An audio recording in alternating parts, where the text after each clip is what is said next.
E aí, moçada, tudo tranquilo? Aqui é o professor Samuel, professor de Biologia.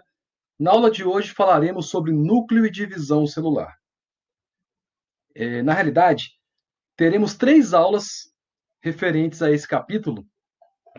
Na primeira aula falaremos sobre o núcleo, suas funções, o que tem dentro, de que é constituído. Na segunda aula falaremos sobre o processo de mitose e na terceira aula falaremos sobre meiose. Esse capítulo, ele dá continuidade ao capítulo anterior, que falava sobre a célula como um todo. Rapidamente, temos que lembrar que existem 2 grupos de células. Aquele grupo de células chamado de células procariontes, que são anteriores ao núcleo, são células que não possuem essa estrutura, como é o caso das bactérias, e células que possuem essa estrutura nuclear, que é o caso dos eucariontes. Dentro dos eucariontes se encaixam protozoários, algas, plantas, fungos e animais. Então, esta aula, ela diz respeito aos eucariontes, pois é o único grupo que apresenta essa estrutura denominada de núcleo. O núcleo ele foi descoberto no século XIX por um cientista escocês chamado Robert Brown. E o Brown ele trabalhava com amebas. A ameba é um grupo de eucarionte, são protozoários unicelulares. E o que o Brown fez? Ele submeteu esse grupo a um processo chamado de merotomia. Basicamente, ele pegava uma ameba, ele seccionava, ele dividia ela em duas e observou que o fragmento que tinha o núcleo conseguia sobreviver. Já o fragmento que não continha, ele morria.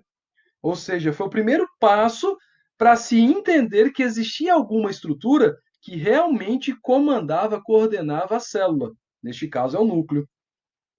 Ele pegava também esses fragmentos sem núcleo e inseria um núcleo dentro. E com o tempo ele percebia que aquele fragmento ele voltava à ação, voltava à vida e sobrevivia. Ou seja, tudo isso graças à presença do núcleo. Na década de 1930, outro experimento bem interessante foi realizado com algas do gênero chamado de Acetabulária. A Acetabulária é uma alga que tem um processo de regeneração bem bacana, ela regenera muito, e foi a partir desse estudo que realmente se bateu o martelo, falando que o núcleo realmente determinava as características do indivíduo. Como que funcionava esse processo? Em um primeiro momento, eles pegavam uma alga, cortavam a parte de cima e com o tempo eles perceberam que a alga regenerava. Opa, bacana, significa então que existia uma estrutura que coordenava então essa regeneração da alga. Em um segundo momento, eles pegaram 2 espécies diferentes, cortaram as partes superiores das duas e fizeram uma troca de núcleos. Com o tempo, eles perceberam que as 2 algas regeneraram. Só que o que surgiu na parte superior era referente ao que estava no núcleo da anterior. Ou seja, a parte superior era diferente à parte inferior. Tudo isso por causa do núcleo que foi introduzido nestas algas. E aí, isso foi crucial para quê? Para determinar, então, que no interior do núcleo existem informações que são utilizadas pelos organismos para coordenar o seu metabolismo. Essas informações são transmitidas adiante aos descendentes, nada mais, nada menos do que o nosso código genético, as famosas moléculas de DNA. DNA que é o ácido desoxirribonucleico. E é esta molécula, então, que comanda a produção de proteínas que determinam como os seres vivos devem ser. Mas e aí? O que eu tenho dentro de um núcleo? O núcleo tem 4 componentes: nucleoplasma, nucleolo, carioteca e cromatina. O nucleoplasma é um líquido que preenche o núcleo, que envolve o nucleolo. Ele é composto por RNA e é o local onde realmente começa a síntese de proteínas.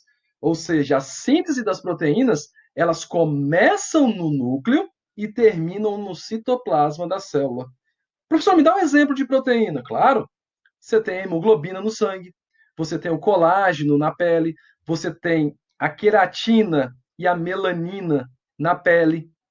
Então, vários exemplos de proteínas. Então, a gente já sabe que a síntese delas começa no interior do núcleo na região chamada de nucleoplasma.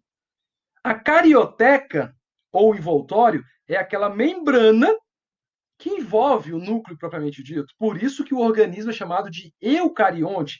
Eu tenho uma carioteca. Ela é porosa, ela é formada a partir do retículo plasmático rugoso e através desses poros que tem a movimentação de substâncias tanto para dentro quanto para fora do núcleo. É importantíssimo porque o núcleo produz coisas. Tem que mandar para fora do núcleo. O núcleo precisa de substâncias e essas substâncias vêm do citoplasma. Imagina uma substância que não tivesse esses poros. Imagine uma estrutura que não tivesse esses poros. Como é que ocorreria essa troca? Por isso que a carioteca, e essa imagem mostra muito bem isso, a presença desses poros. Esses poros são fundamentais para para essa comunicação entre os meios interno e externo do núcleo. Uma outra coisa que o núcleo tem é a cromatina. A cromatina nada mais é que o nosso código genético. Só que a cromatina, ela é uma estrutura esticada, totalmente desenrolada. Lá na frente nós vamos entender que para se dividir uma célula, essa cromatina, ela precisa ser condensada, ela precisa se transformar num cromossomo. O cromossomo nada mais é do que o código genético condensado, próprio para separação, lá no momento de divisão celular.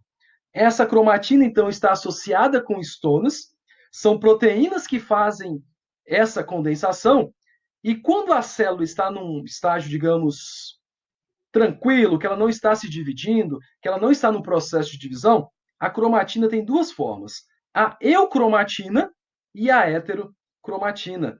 A eucromatina é uma forma descondensada, não enrolada, e a heterocromatina é aquela forma que está condensada. Vai ser a partir disso, dessa heterocromatina, que nós temos então a condensação até o código genético virar um cromossomo. Essa imagem é bem interessante que mostra para mim a cromatina, mostrando tanto a eukromatina, que é o filamento menos condensado. Lá na frente nós vamos entender que é esse filamento que apresenta a atividade genética propriamente dita. E a heterocromatina é um filamento que está condensado. O material genético, nesse ponto, ele é inativo. A partir desse momento, então, a cromatina começa a condensar, ela vai se transformar num cromossomo simples e lá na frente ele se duplica. A última imagem mostra um cromossomo duplicado. Tem duas cromátides. Ou seja, olha que interessante isso. Eu parto de uma fita de DNA totalmente esticada até chegar numa fita de DNA duplicada totalmente condensada, que é o cromossomo. Essa imagem também mostra para a gente todo esse processo, começando no núcleo, enquanto cromatina, o DNA então começa a se enrolar, começa a se condensar. Quem faz esse papel são essas proteínas chamadas de estonas.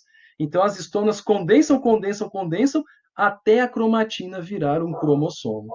Neste caso aqui, eu tenho um cromossomo duplicado já, porque ele tem duas cromátides.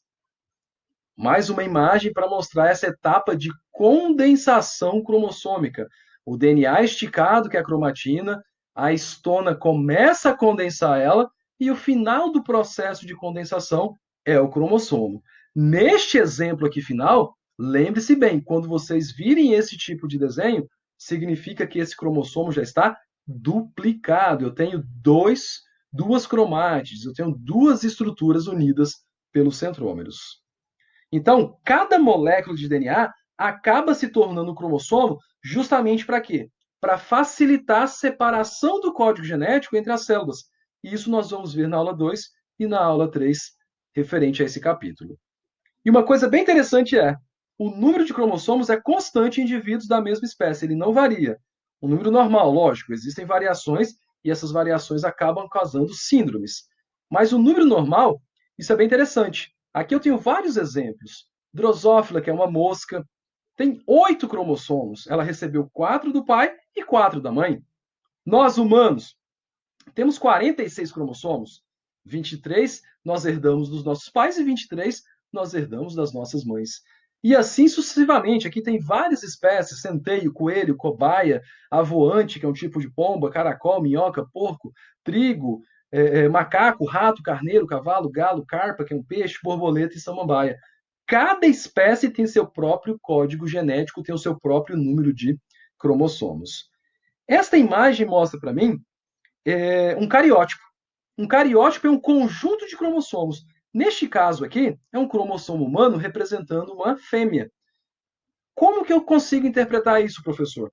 É só você olhar lá no final, tem 2 cromossomos X. A mulher é representada por 2 cromossomos X. Eu trouxe esse cariótipo para a gente entender o que é um conjunto completo. Aqui tem 46 cromossomos. Se você quiser fazer como exercício, pausa a aula e conte esses cromossomos. Você verificará que tem 46, não tem nenhum problema. Neste caso aqui é um cariótipo feminino por causa dos 2 cromossomos X. O nucleolo é uma massa densa que está dentro do núcleo. Sua função é justamente produzir os ribossomos. Ou seja, o nucleolo é fundamental para a síntese de proteína, porque sem ribossomo eu não tenho proteína. O nucleoplasma, que é esse líquido que fica dentro do núcleo, também chamado de cariolinfa, é ele que preenche o espaço. Ele é composto por água, íons, nucleotídeos, enzimas, e o nucleoplasma ele vai atuar tanto na síntese de DNA como de RNA devido às enzimas que existem no seu interior. E essa última imagem mostra justamente para mim o exemplo de 2 células, uma animal à sua esquerda e uma vegetal à direita, que mostra o quê? Que mostra a parede celular. A célula vegetal tem parede celular, a célula animal não possui. Novamente aqui mostrando a imagem do núcleo com todas as suas estruturas, a cromatina, o nucleolo, o nucleoplasma e a carioteca, e uma imagem aqui de microscopia eletrônica mostrando o nucleolo, então, e ao seu redor ali, toda essa parte mais clara ao redor do nucleolo é o núcleo plasma.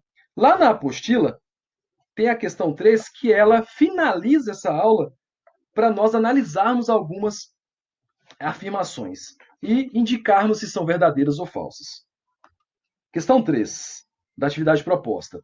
O núcleo celular foi descoberto pelo pesquisador escocês Robert Brown, que o reconheceu como componente fundamental das células.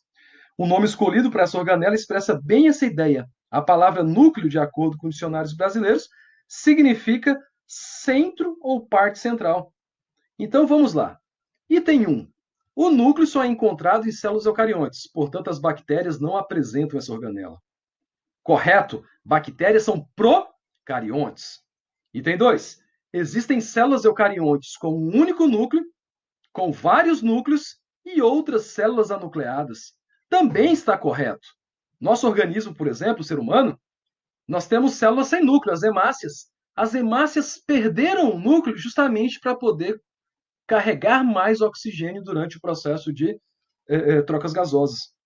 Nossa musculatura tem vários núcleos porque eu preciso coordenar a produção de muita energia. A musculatura precisa de muita energia. E a maioria das nossas células possui um único núcleo. Então, esse item também está correto. Terceira afirmativa. O núcleo abriga o código genético das células, uma vez que dentro dele se encontram os cromossomos que contêm informação genética. Verdadeiro. Dentro do núcleo existe o DNA, e o DNA que é responsável, então, por controlar e carregar essas informações de quem nós somos. Último item, a carioteca é um envoltório nuclear que impede a troca de qualquer tipo de material entre o núcleo e o restante da célula. Galera, a carioteca é porosa, não impede nada, pelo contrário, ela permite a comunicação entre o núcleo e o citoplasma. Então esse item está falso. Alternativa correta, letra D. Por hoje é só. As próximas aulas nós falaremos então de divisão celular. Na segunda aula nós veremos o processo de mitose e na terceira aula o processo de meiose. Até mais!